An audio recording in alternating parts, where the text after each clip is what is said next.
Hey, everybody, Patrick Varano here. Thank you for joining me on this LinkedIn episode. And what I wanted to talk about today was our internal smoke detector. And we all have one. And I think it's really important. I've talked or had a couple different episodes where I've talked about our internal GPS, which really is our ability. To me, it's resourcefulness. It's when things don't go our way. Our internal GPS is our ability to recalculate, just like you do in your car. The other piece that I talked about was antique furniture. And that's when, after we've done those recalculations, some of the times those decisions we had to make or the wrong turns that we made might be embarrassing, humiliating for us, frustrating for us. But just like antique furniture, that's oftentimes where our value comes from, is in the dirt and the dings, those things that we were uncomfortable about. That's where our value comes from. The last part of this that I will often talk about is our amygdala. And our amygdala is that part of our brain, just like a smoke detector in our house. And I actually have this funny, well, I think it's funny. I'm a prop here. I had ordered this. This was actually, for those old enough, might remember that this was a Walkman case. And what I put on here is our amygdala. And I have a belt that goes with this. And I've asked people to imagine that they carry this thing around with them. Well, inside our amygdala here, I have a smoke detector.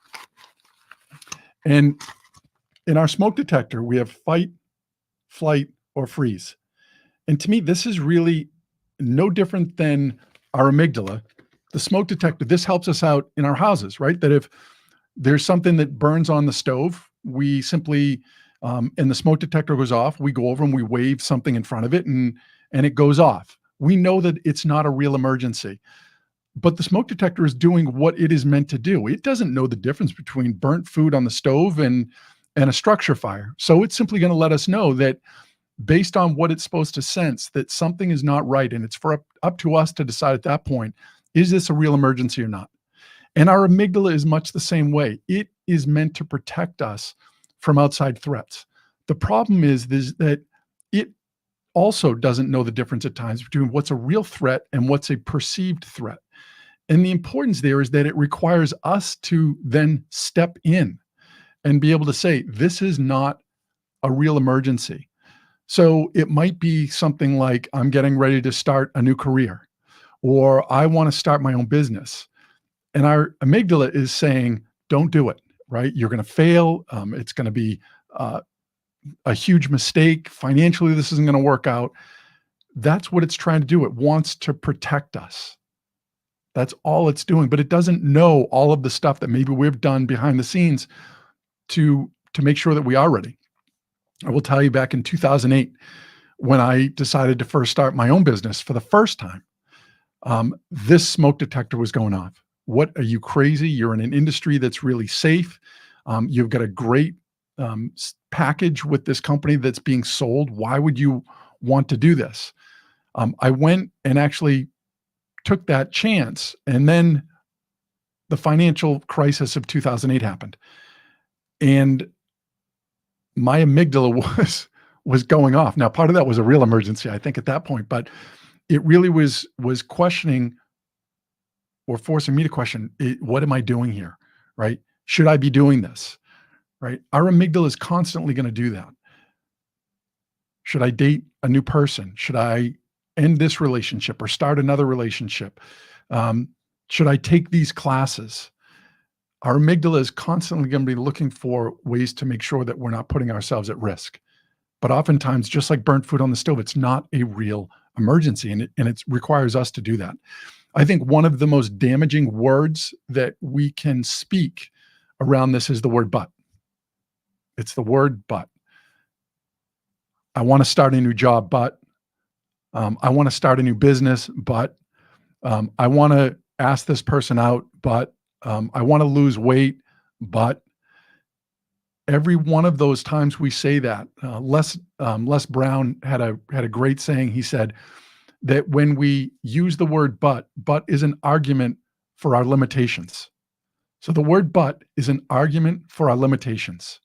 And that when we argue for our limitations, we get to keep them.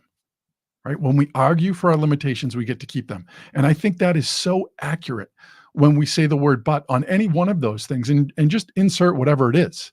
That to me is part of it, is our amygdala that's trying to protect us. But when we use the word but, it is an argument for our limitations. And there are a couple things that I think you can do to really um, push yourself in that and get out of that. And one is, when you say, I want to go to the gym, but, or I want to get healthy, but, um, this one is, I think, a little harsher, but replace the word but with bullshit, right? I want to get healthy, bullshit. I want to take these classes, bullshit, right? Because that's really what you're telling yourself, is that you really don't. And I say that in the most caring way, because I think if you do that in the mirror and look at yourself when you do it, it gives you an opportunity to push yourself to say, You can do this, right?" And the other one that you can do is, at the end of "but," say, "I lied. I wanna take this course. I wanna get this new certification, but I lied." And it's a way to push ourselves to say, maybe we say we do, but do we really?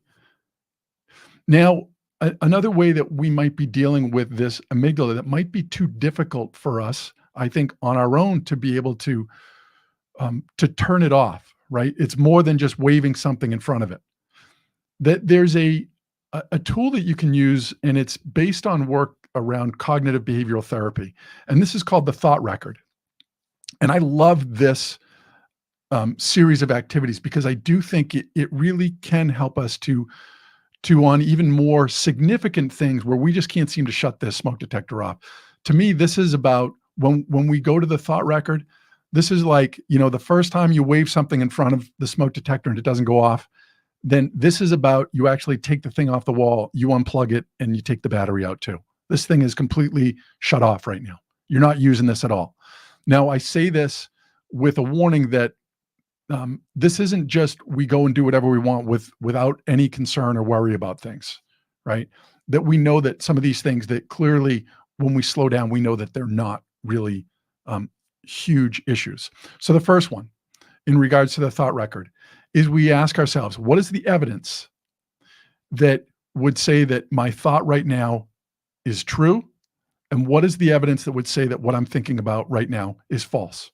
Now, the first one is probably pretty easy because that's why we're sort of activated as it is anyway, trying to avoid that threat or perceived threat. The second one is more important, though, is that we start to put evidence around why we're not going to fail at something, or why we should take a risk on this. And when we start to build up the evidence that says that we're going to be able to be successful, it starts to shut that smoke detector off. The next thing that we want to do is say, what's the worst, best, and most realistic outcome of this? And we all have a habit of going to the worst case, right? Again, I think that's part of our amygdala. And on many levels, that's why we're here today, is because our amygdala was very good at making sure that we were around for tomorrow. It protected us. So maybe it looked at worst case scenarios on things. We have the ability now to sort of tease this out. What is the best, worst, and most realistic outcome of this? And what we find is that the best and the worst rarely happen, but what is most realistic, we can probably think of what's probably going to happen, what's most likely to happen. That in and of itself, because if we can accept that could be the potential outcome, we can move forward from there, right? So the next thing is, could I live through it, right? Could I live through it? Simple, right? Because if I can live through this, okay, then there's a chance that I can live to fight another day. Let's say that. The next is around, what's the bigger picture? We want to look at what else is going on out here that maybe I'm so focused on just this one piece, and maybe there's more to this than I'm thinking about, right? The next part of that is that we ask ourselves, are we thinking in all or nothing terms, right? Is it just black or white? And very few things are just black and white. There's a lot of shades of gray in most things, right? So we ask ourselves that, am I thinking in all or nothing terms? Am I thinking that either I do this or I can't do this, right? Usually there's probably an in between. There's a third alternative, so to speak. The next we say, what can I do to solve this problem? If there is a challenge that comes up, what can I do to solve it? That can go a long way as well. And then lastly, as part of this thought record, we ask ourselves, um, what's this going to look like in 2 months or 2 years or 10 years, right? We want to sort of stretch this thing out and say, what would this really look like, right? In 2 years, will this even matter? And oftentimes we find that these things that we get so amped up about, that when we break this down, and this thought record, I think, is a perfect way to do this, we start to slow things down, right? That we're not reactionary anymore, that we're methodically sort of thinking through, is this thing really as bad as I think it's going to be? So the last thing that I will put in here in regards to, I think, things that help us to override this smoke detector that we have to shut this thing down, right? This thing that we carry around in our amygdala, that we have the ability to act quicker. And one of the things that I will often reference is a book by Mel Robbins called The 5-Second Rule. And she talks about her own story, but the research that she did around how our brain can really prevent us when we give ourselves too much time to talk. And she talked about it in terms of 5 seconds, that before she would have time to think about maybe what she should do or shouldn't do, if she was planning on taking action on something, she would do it within 5 seconds. And that prevented that part of her brain that might step in and say, oh, you know what, don't do this. Have you really thought this thing through? You're going to look embarrassed when you do this. You probably shouldn't do this right now. Maybe do it tomorrow or do it next week.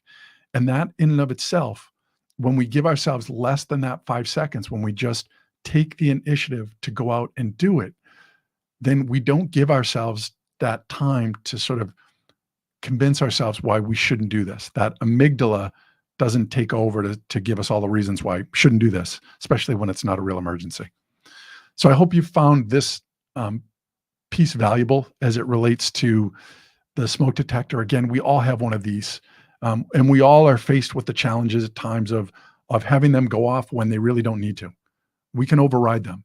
And that would be my challenge to you, and ask you, when is there a time that you've had something happen to you where the smoke detector goes off? And what can you do to turn that off the next time it happens? Again, hope you found this helpful. Wishing you